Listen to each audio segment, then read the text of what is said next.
This is the fifth of the 10-part series of America's Owner's Manual, a guide to help you understand the U.S. Constitution.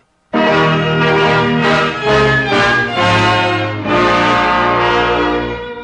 powers of the President were designed to be sufficient to lead the nation, but insufficient to dominate the nation. In the hands of a self-restrained leader, such as the first President, George Washington, the extent of the powers of the chief executive were not considered a potential problem. In the 20th century, books and articles have decried the imperial presidency.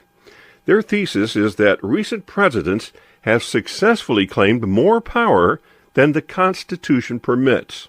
Part of the increase is natural because of the radical growth of the federal government, especially since the Great Depression.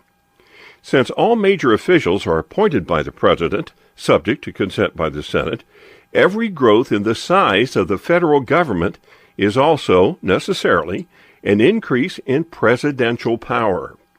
But the other two areas of growth of presidential power, foreign relations and executive orders, are seemingly within control of the President himself.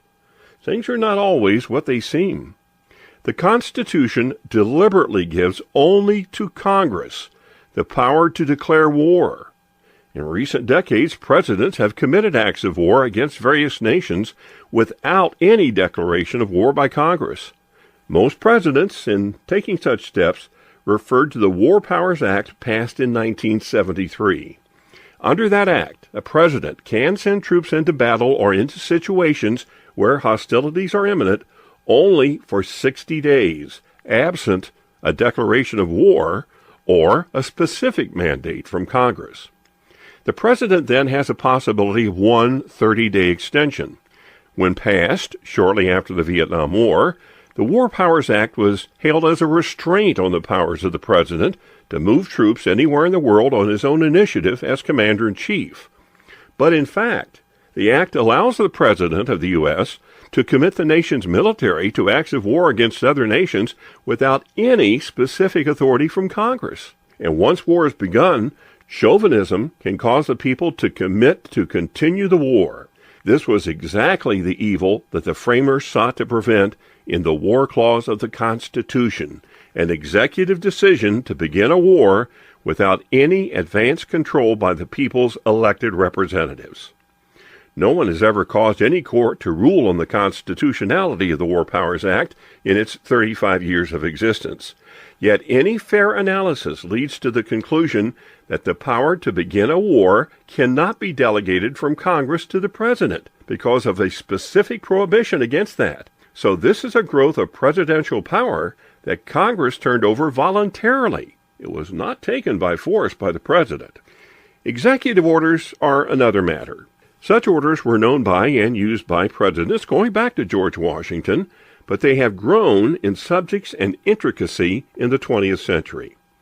Two very important Supreme Court cases arose from the examination of specific executive orders. The first is Korematsu during World War II. President Roosevelt issued an executive order requiring that all residents of the U.S. west of the Mississippi who had at least one Japanese grandparent would be rounded up and put in detention camps. To its gross discredit, the court approved that order over a sharp dissent. 40 years later, Mr. Korematsu obtained a federal court order throwing out his conviction that was unconstitutionally obtained. The second executive order case was Youngstown Sheet and Tube during the Korean War. The steelworkers went on strike. President Truman issued an order seizing the steel mills. The court struck down that order as beyond the president's powers. Congress promptly passed a law doing what Truman had attempted: the use of executive orders to create legal requirements without obtaining congressional approval is a serious temptation for all presidents. An advisor to President Clinton once put the temptation in the clearest possible language: stroke of a pen, law of the land, kind of cool. The power to write laws necessarily involves the danger of losing the next election in one's home district. Only legislators at the state level and members of Congress at the federal level are given that power. Presidents and governors are violating the separation of powers when they seize that power. Lastly, there is a cure for such usurpation. Government can do nothing absent congressional authority to spend money on that action.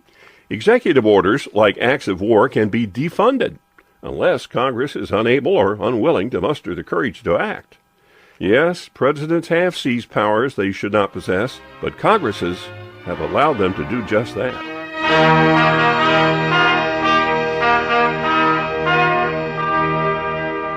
This installment of the USA Owner's Manual is brought to you by the American Civil Rights Union, www.theacru.org.